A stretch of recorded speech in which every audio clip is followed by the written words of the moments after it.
So today we're going to be talking about bands versus dumbbells and which is the right option for you. So we're going to start by talking about dumbbells. So what are the cons with the dumbbell? So one of the cons is that they are a more expensive option, especially if you don't know what weight you should be going at for a particular exercise. You don't know what's going to be challenging for you. You have to buy it first and see if that's the right weight. So they can get very expensive very quickly because of that. Usually a dumbbell is, let's say a 10-pound dumbbell is 10, 15 bucks. A 40-pound dumbbell is over $40 usually. The other thing about them is, let's say I'm doing a bent over row. So I want to be working my upper back with this exercise. Here's the issue with dumbbells is in this position and a lot of exercises with the dumbbells, secondary joints, like my lower back in this position, have to be strong too. So I'm not just working the upper back, my lower back can be a limiting factor in this, where if I have low back pain or if I have a weaker lower back, that can limit me. So that's the second con, is sometimes they can be more stressful on your secondary joints other than just the primary muscles we want to be working. And number three is they're pretty heavy. Just if you were to drop them, things can happen in the gym. I've heard of one time this centerpiece cracked and hit someone and broke their teeth. Those things can happen with the dumbbells. They're pretty durable, but if they drop, they can be a little bit more dangerous and intimidating, especially if you're just starting out. So if you're not used to using them, you have to be careful with them for sure. So those are sort of three cons of the dumbbells, but there's also really good things about the dumbbells.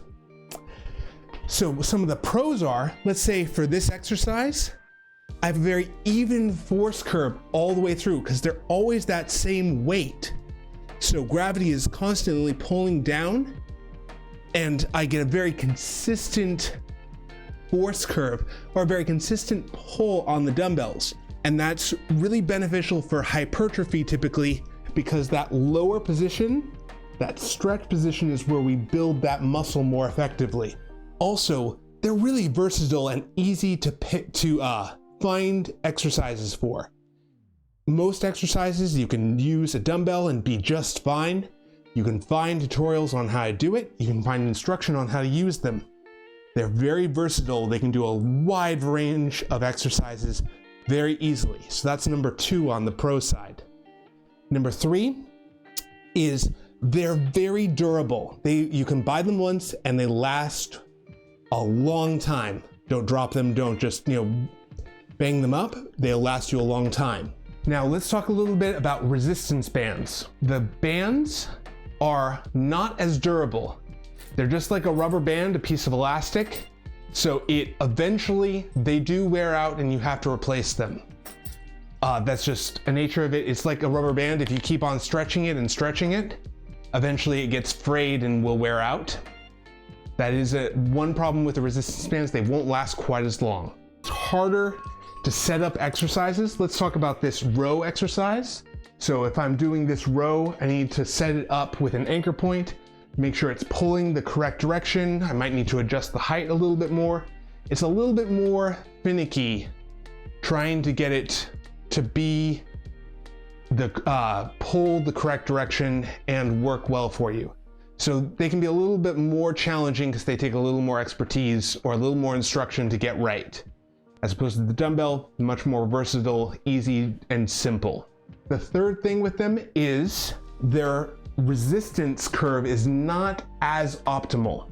So right here, very little resistance and pull, but as I pull back, it increases more and more the further I get from that pull.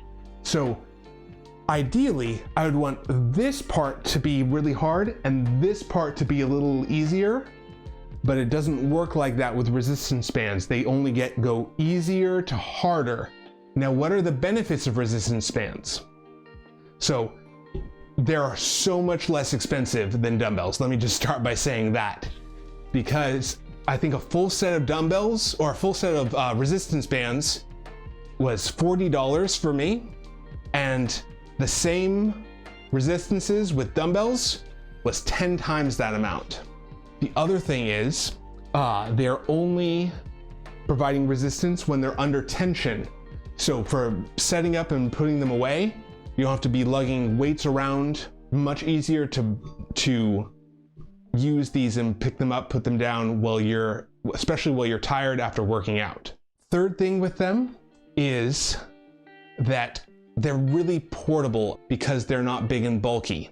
I'm not gonna say one is the clear winner over the other. I think they both have their pros and cons. See which of these works best for the workout you wanna do, and let me know in the comments what you decide. If you like these live streams and wanna see more, I host workout streams on Monday, Wednesday, and Friday at 11 a.m. Pacific time.